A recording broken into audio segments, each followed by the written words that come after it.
आज हम लोग क्लास 9 के भूगोल से चैप्टर नंबर 7 जो कि भारत का पड़ोसी देश नेपाल के बारे में चर्चा करेंगे। इसका जितना भी ऑब्जेक्टिव क्वेश्चन होगा ये सभी को आज सॉल्व करने का कोशिश करेंगे। तो चलिए सबसे पहले क्वेश्चन स्टार्ट करते हैं। तो सबसे पहला क्वेश्चन है, इनमें कौन कथन सही है। ऑप्शन है हमारे पास ऑप्शन नंबर क, नेपाल का अधिकतर भाग मरुस्थल है, तो ये गलत हो जाएगा। नेपाल का अधिकतर भाग मरुस्थल नहीं है।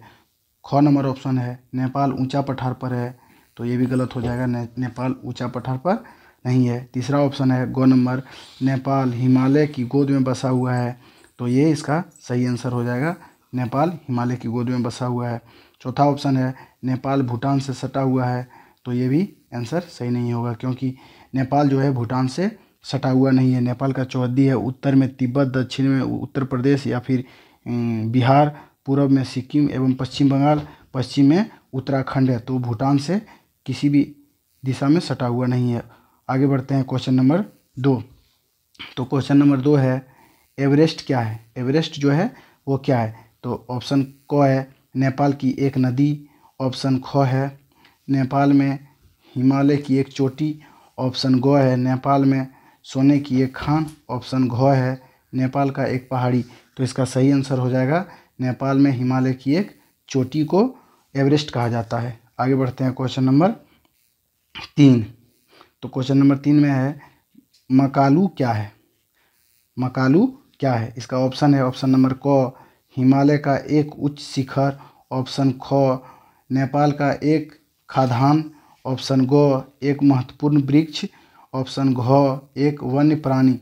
तो इसका सही आंसर हो जाएगा, हिमालय का एक उच्च शिखर। मकालू जो होता है वो हिमालय का एक उच्च शिखर होता है। आगे बढ़ते हैं क्वेश्चन चौथा में। तो क्वेश्चन 4 में है, धवलागिरी कहाँ है। तो इसका ऑप्शन में है ऑप्शन नंबर क, श्रीलंका में है। ऑप्शन नंबर ख, तमिलनाडु में है। ऑप्शन नंबर ग, भूटान में है, या ऑप्शन नंबर ग, नेपाल में है। तो इसका सही आंसर हो जाएगा ऑप्शन नंबर घ, धवलागिरी जो है वो नेपाल में है। आगे बढ़ते हैं क्वेश्चन नंबर 5 से, काठमांडू घाटी कहाँ स्थित है। काठमांडू घाटी जो है वो कहाँ स्थित है। तो इसका सही आंसर हो जाएगा ऑप्शन नंबर ग, मध्यवर्ती पहाड़ी प्रदेश में जो है काठमांडू घाटी स्थित है।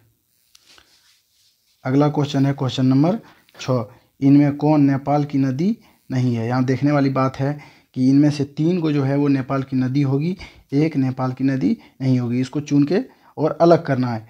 तो ऑप्शन में है ए, क नंबर कोसी, ख नंबर में बागमती, ग नंबर में फाल्गु नदी, या फिर ग नंबर में गंडक नदी। तो इसका सही आंसर हो जाएगा ऑप्शन नंबर घ, फाल्गु नदी जो है वो नेपाल में नहीं है। बाकी बात सभी नदी, ये तीनों नदी कोसी, बागमती और गंडक, ये तीनों नदी नेपाल में है, सिर्फ फाल्गु को छोड़ के। आगे बढ़ते हैं क्वेश्चन नंबर 7। नेपाल की तराई समुद्र तल से कितनी ऊंची है। नेपाल की जो तराई समुद्र तल है वो उससे कितनी ऊंची है। तो इसका सही आंसर हो जाएगा ऑप्शन नंबर क, 300 मीटर ऊंची है। आगे बढ़ते हैं क्वेश्चन नंबर 8, जनवरी में तमिलनाडु घाटी का तापमान कितना रहता है। यानी कि जनवरी के महीने में तमिलनाडु का तापमान जो है वो कितना रहता है। तो ऑप्शन में है 6 डिग्री सेल्सियस से 10 डिग्री सेल्सियस, क नंबर में, ख नंबर में है 15 डिग्री सेल्सियस से 25 डिग्री सेल्सियस, ग नंबर में है 2 डिग्री सेल्सियस से 18 डिग्री सेल्सियस, और घ नंबर में है 2 डिग्री सेल्सियस से भी कम। तो इसका सही आंसर हो जाएगा ऑप्शन नंबर ग, 2 डिग्री सेल्सियस से 18 डिग्री सेल्सियस। आगे बढ़ते हैं क्वेश्चन नंबर 9। तो क्वेश्चन नंबर 9 में है, नेपाल की कितनी भूमि पर खेती की जाती है। यानी कि नेपाल जो है उसकी कितनी भूमि पर खेती की जाती है। तो इसका आंसर ऑप्शन में दिया हुआ है, 5% भूमि पर, 10% भूमि पर, 18% भूमि पर, या फिर 28% भूमि पर। तो इसका सही आंसर हो जाएगा 18% भूमि, ऑप्शन नंबर ग, 18% भूमि पर नेपाल में कृषि होती है। आगे बढ़ते हैं क्वेश्चन नंबर 10। तो क्वेश्चन नंबर 10 में दिया हुआ है, नेपाल की सबसे लंबी नदी कौन सी है। नेपाल की जो सबसे लंबी नदी है वो नदी कौन सी है। यहाँ पे ऑप्शन में दिया हुआ है कोसी, कर्णाली, गंडक या फिर घाघरा। यहाँ पे नेपाल की सबसे लंबी नदी जो है वो हो जाएगा कर्णाली नदी, जो कि उत्तर से दक्षिण की ओर बहती हुई उत्तर प्रदेश में जाके मिलती है। कहाँ पे? गंगा नदी से जाके मिल जाती है। आगे बढ़ते हैं क्वेश्चन नंबर 11।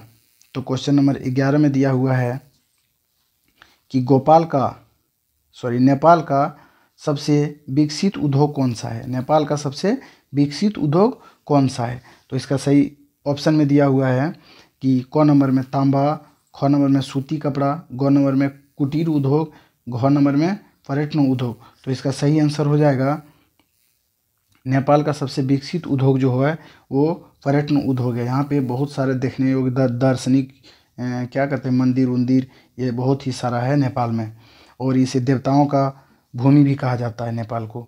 आगे बढ़ते हैं क्वेश्चन नंबर 12 में। तो क्वेश्चन नंबर 12 में है नेपाल की जनसंख्या कितनी है? ये बहुत ही इजी क्वेश्चन है। नेपाल की जनसंख्या कितनी है? तो इसका ऑप्शन में दिया हुआ है लगभग 3 करोड़, लगभग 8 करोड़, लगभग 10 करोड़ और लगभग 22 करोड़।